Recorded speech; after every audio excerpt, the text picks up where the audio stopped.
Mayor राजा इकबाल सिंह की अध्यक्षता में एमसीडी की सदन की कार्यवाही जरूर शुरू हुई, लेकिन बीच में ही स्थगित करनी पड़ी। कारण बड़ा ये है कि एमसीडी के कर्मचारियों का मुद्दा जोरों से गरमाया और इस पर आम आदमी पार्टी पार्षदों की ओर से, अन्य विपक्षी पार्षदों की ओर से बार बार ये सवाल किया जा रहा था कि आखिरकार कब 12,000 कर्मचारियों को रेगुलर किया जाएगा। दरअसल ये वही कर्मचारी हैं जिनके लिए पिछली सरकार यानी कि आम आदमी पार्टी सरकार की ओर से प्रस्ताव लाया गया था और 800 करोड़ रुपए की राशि स्वीकृत की गई थी महज इन्हें रेगुलर करने के लिए। लेकिन 2 से 3 महीने का समय बीत गया है और ये भाजपा शासित नगर निगम बन गया है, लेकिन अभी तक इन कर्मचारियों को रेगुलर क्यों नहीं किया गया, इसी मुद्दे के साथ सदन गरमा गया था। हालांकि इसके अलावा 2 से 3 बड़े विषय और भी उठाए गए हैं, जिसमें भाजपा को दलित विरोधी भी आम आदमी पार्टी की ओर से बताया गया है। आइए जानते हैं विपक्षी पार्षदों की ओर से इस पूरे मैटर पर क्या कुछ कहना है।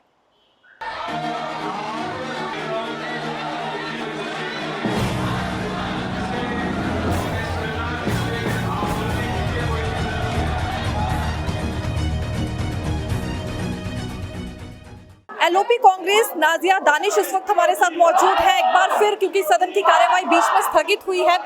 मैम, यहाँ लगातार एमसीडी के कर्मचारियों के लिए आवाज उठाता हुआ विपक्ष नजर आया है, क्या कुछ आपकी ओर से कहा जाएगा?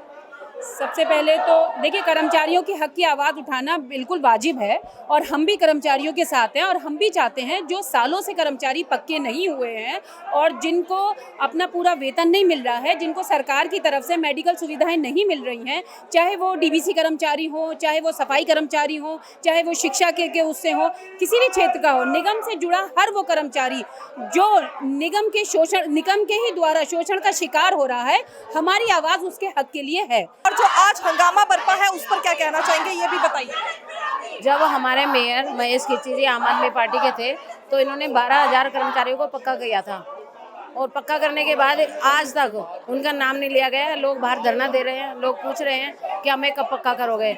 आज तो बीजेपी की सरकार है, डबल इंजन की सरकार है, चारों तरफ इन्हीं का इंजन लगे हुए हैं। अगर अब भी ये काम नहीं करेंगे तो कब करेंगे? इसका मतलब इनकी मंशा नहीं है काम करने की। कारण क्या नजर आ रहा है? जो आम आदमी पार्टी की ओर से प्रस्ताव तक पारित कर दिया गया था, राशि तक के लिए स्वीकृति मिल गई थी, लेकिन उसके बाद 2 महीने बीत गए हैं और रेगुलर इन कर्मचारियों को नहीं किया जा रहा है। अब ये तो उनकी मंशा ही नहीं है ना। दलित विरोधी ये हैं क्योंकि इन्होंने पहले से ही ऐसे किया था। मेयर को भी इन्होंने बनने नहीं दिया, 3 महीने 4 महीने का मेयर बना के इन्होंने उनको हटा दिया और अपने टाइम पर ये पक्का हो गए कि हाँ जी हाँ मेयर बनाओ हमारा। और जब इनको पता चलता है कि हमारा ही सब चल रहा है तो ये काम करने को तैयार हो जाते हैं। 15 साल जब इनकी सरकार थी तब भी इन्होंने कर्मचारियों के लिए कुछ नहीं किया। कर्मचारी तब भी बेहाल थे, तब तो उनकी सैलरी तक नहीं आती थी, पक्का करना तो दूर की बात है। जब आम आदमी पार्टी की सरकार बनी तो हमारे मेयर ने, महेश खींची जी ने 12,000 कर्मचारियों को पक्का करके गए, जिसकी फाइल साइन कर दी गई, बाकायदा हाउस में पास कराया गया। लेकिन धोखे से खरीद फरोख्त करके भाजपा ने अपनी निगम में सरकार बनाई और मेयर राजा इकबाल जी बने, लेकिन आज भी वो कर्मचारी उन्होंने पक्के नहीं करे क्योंकि इनकी नियत ही नहीं है। चाहे ये 4 इंजन की सरकार बना ले, चाहे 6 इंजन की, ये ना तो कर्मचारियों के साथ है, ना ये दिल्ली की जनता के साथ है। ये काम करना ही नहीं चाहते हैं, जबकि इस वक्त निगम इतनी परेशानी से जूझ रहा है, कर्मचारियों की इतनी कमी है। सैनिटेशन से लेके हॉर्टिकल्चर से लेके किसी भी डिपार्टमेंट में आज कर्मचारी नहीं है। भर्ती की इतनी मांग बढ़ चुकी है, फिर भी निगम सोया हुआ है। चाहकर भी वो काम नहीं करना चाह रहा, भर्तियां नहीं कर रहा, पक्के नहीं कर रहा। वो चाहता क्या है? सिर्फ दिल्ली की जनता को परेशान करना चाहता है और दिल्ली को फिर से वो कूड़े की घाट पर बिठाना चाहता है। शुक्रिया हमसे बात करने के लिए। फिलहाल देखा जा सकता है ये एमसीडी सदन में कार्यवाही एक दफा फिर प्रभावित हुई है और मुद्दा यहाँ पर बड़ा गूंजा है। हालांकि 2 से 3 बड़े मुद्दे हैं, लेकिन सबसे बड़ा जो मुद्दा है वो एमसीडी कर्मचारियों को लेकर है। 12,000 के करीब कर्मचारी हैं, राह देख रहे हैं कि कब रेगुलर किया जाएगा, लेकिन नहीं किया गया।